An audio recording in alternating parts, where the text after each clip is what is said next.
Hello guys. मैं आपको इस वीडियो में टाइप्स ऑफ फंक्शन इन सी के बारे में बताने वाली हूँ। इंट्रोडक्शन ऑफ फंक्शन इन सी का वीडियो मैंने ऑलरेडी अपलोड कर दिया हुआ है। आप पहले उसको देख लीजिए, तभी आपको टाइप्स ऑफ फंक्शन ज़्यादा अच्छे से समझ में आएगा। उसका लिंक मैंने डिस्क्रिप्शन में दे दिया हुआ है। तो स्टार्ट करते हैं टाइप्स ऑफ फंक्शन इन सी। तो टाइप्स फंक्शन के सी में दो तरीके के टाइप्स होते हैं। पहला स्टैंडर्ड लाइब्रेरी फंक्शंस और दूसरा यूज़र डिफाइंड फंक्शन। तो स्टैंडर्ड लाइब्रेरी फंक्शन मतलब होता है built in function. Built in function का मतलब होता है, जैसे कि अगर नाम दिया गया है स्टैंडर्ड लाइब्रेरी, स्टैंडर्ड मतलब कि ऑलरेडी जो स्टैंडर्ड फॉर्म में हो, जो हमेशा यूज़ होता है, जो हर एक चीज़ के लिए यूज़ होता है, उसका मतलब होता है स्टैंडर्ड। और लाइब्रेरी मतलब कि जैसे कि जहाँ पे आपके सारे फंक्शंस ऑलरेडी अवेलेबल है, जैसे कि आपकी लाइब्रेरी मतलब बुक्स होती हैं।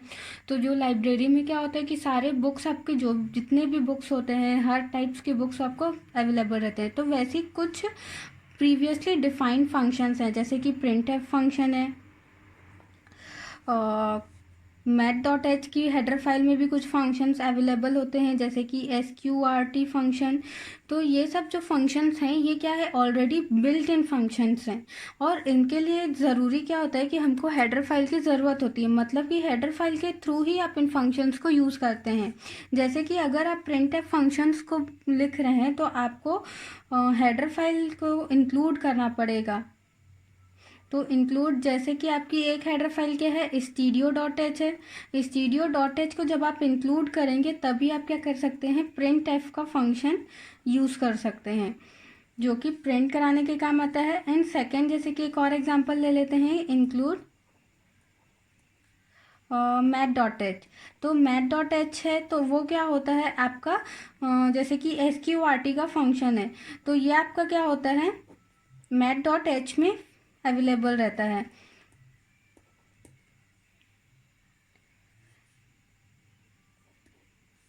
और अगर एक और एग्जांपल ले देते हैं जो हम अक्सर यूज़ करते हैं, जैसे कि इंक्लूड conio.h।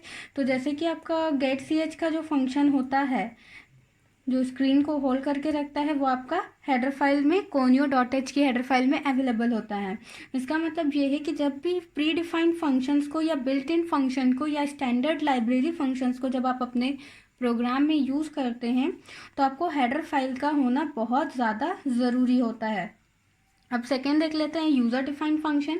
तो यूज़र डिफाइंड फंक्शन क्या होता है, जो कि यूज़र डिफाइन करता है, मतलब यूज़र अपने अकॉर्डिंग बनाता है। तो इसका सबसे अच्छा बेनिफिट क्या होता है कि मान लो जैसे कि आपने जो भी प्रोग्राम अपने लॉजिक के अकॉर्डिंग बनाया है, तो मान लो जैसे कि एक प्रोग्राम अपने लॉजिक के अकॉर्डिंग बनाया है, जैसे कि कोई भी हो, स्वैप का प्रोग्राम हो।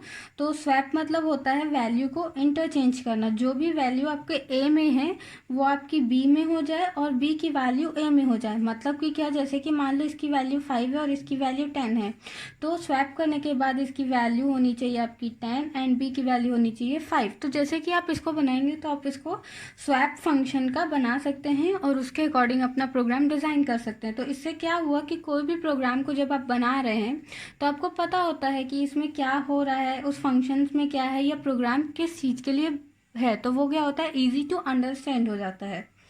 अब इसके टाइप्स देख लेते हैं। तो जैसे कि स्टैंडर्ड लाइब्रेरी फंक्शंस में कुछ एग्जांपल्स थे। तो ये तो यूज़र डिफाइन है, तो आप जिस चीज़ का प्रोग्राम बनाना चाहते हैं उसका बना सकते हैं, जैसे कि स्वैप है, या फिर एडिशन है, सब्ट्रैक्शन का सब्ट्रैक्शन है, मल्टीप्लिकेशन है, मैट्रिक्स का कुछ कुछ बना सकते हैं। तो इन सब का आपका क्या हुआ, ये एग्जांपल हो गए। लेकिन यूज़र डिफाइन में क्या होते हैं, 4 टाइप्स होते हैं। तो 4 टाइप्स कौन सा होता है, पहला होता है आपका yes parameter, no return. Second होता है नो पैरामीटर,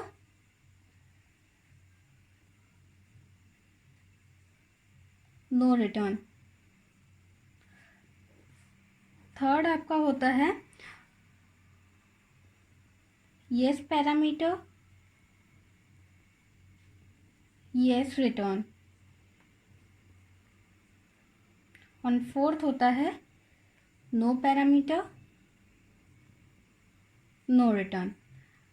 इसके बारे में डिटेल मैं आपको नेक्स्ट वीडियो में बता दूंगी और उसका एग्जाम्पल मेरी नेक्स्ट वीडियो में अवेलेबल है, तो आप उस वीडियो को देख सकते हैं।